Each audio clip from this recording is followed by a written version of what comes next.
Hey guys, thanks for tuning in today. We are going to talk about a topic that I think a lot of people wonder about: risk taking in business.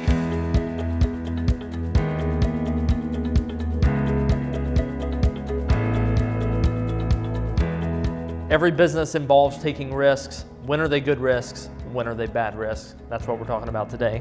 When we originally talked about this idea, I said we should call this episode, "What's the difference between taking risks and being stupid?"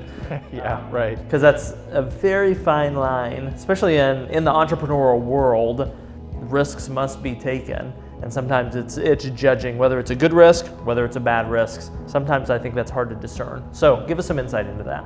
Yeah, I think to keep it simple, you can define taking a stupid risk as with no plan, right? The best risk takers I've ever learned are the ones that are also the best risk mitigators. They're really good at going through it and saying, okay, these are potential pitfalls and issues that could happen. How do we solve that if that happens?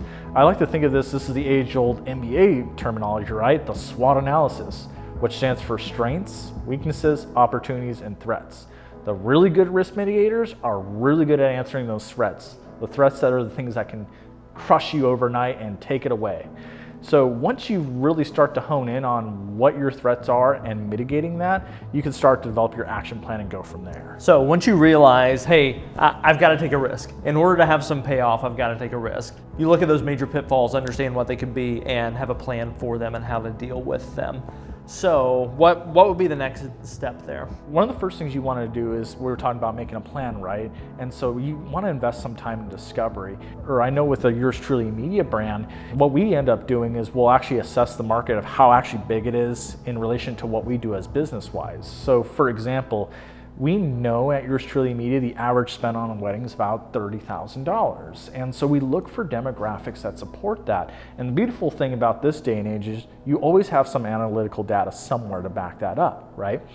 And so, it's not good enough. I remember when we first started expanding out, like we started going out to Texas, we actually added the qualitative factor, right? So we quantified it through some data and some research, right? You got to put some time in the qualitative aspect and go out and see the place yourself. Get a feel for the people and see what they're like to make sure that they'll respond to what the data supports, because sometimes that $30,000 could mean something else. Like they'll spend maybe 25 on a venue and then everything else is rudimentary, right?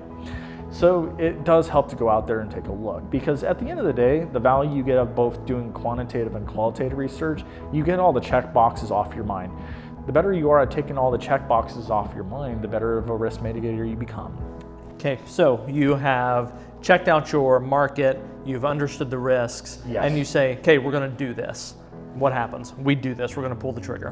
Before you pull the trigger, you've got to put in two things. You got to have a budget, number one, and a death date. And so that death date, for us and for me and what I've done 90 days. So, that's across the board. That could be marketing, that could be expansion.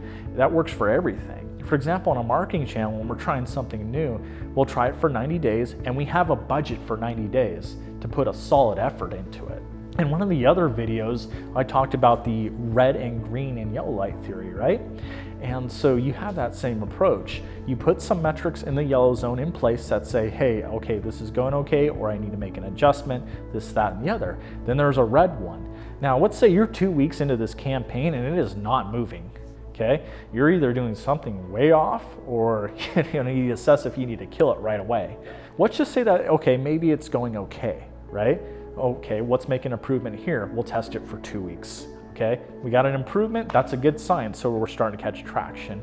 And that's usually a good sign that things are gonna go the right way. Okay, and now inversely, let's just say maybe after month 2, it just starts to go down. You've got to make that decision based on your death date to say, hey, is this worth going any further? And I hate to say it, in most cases, there's actually usually a better option, whether that means going to another area or looking at a different demographic or product or service. So I think what happens maybe sometimes is that you get so bought into an idea, so passionate about it, so this is what we have to do, that maybe you do all those things, you've done your research, you've maybe even assessed the pitfalls, you think you've got a good plan for them, you jump into it, you even give yourself that 90 days or whatever the death date is that you put on it, and then you say, okay, let's do this.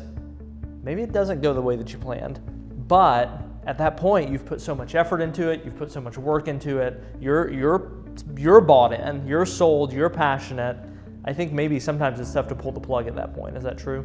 Oh, absolutely. Especially, I mean, you've invested on all angles because you're also invested in this emotionally. And if you are any good at what you do, you're going to be passionate about it. And sometimes that can be a blinder.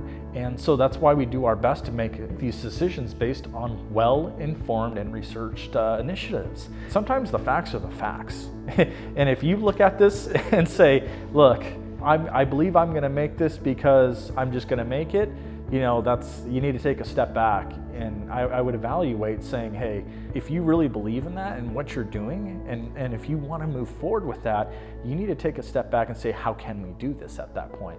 And rather than just investing in just saying, okay, I'm just going to go blind walled into it.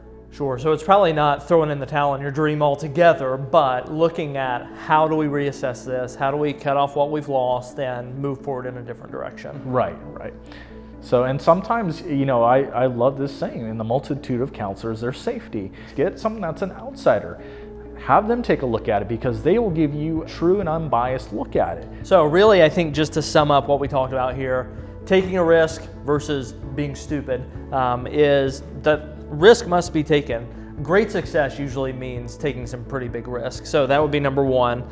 Then making sure that you are assessing the situation, being very knowledgeable, mitigating the risks, give it a death date. I think that's probably a tough one. Maybe not even the giving it the death date, but then actually following through if that's needed, and making sure that you have people to counsel you along the way and give you an outside perspective and just really help when, especially probably if things are struggling at that point.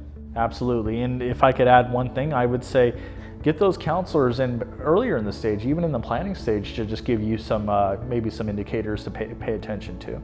So hope that's some helpful information for you today, finding that balance between taking risk and making a stupid decision. A lot of it comes down to risks must be taken to have great success, but making sure that you have those things in place, knowing when to pull the plug, having counselors there to guide you along the way. If you have any questions about this, comment below. We'd love to answer those questions however we can. If you have other ideas for other episodes that you'd like to see, we would love to answer those questions as well. So let us know, email us anything that you've got. We'd love to hear back from you. Thanks so much.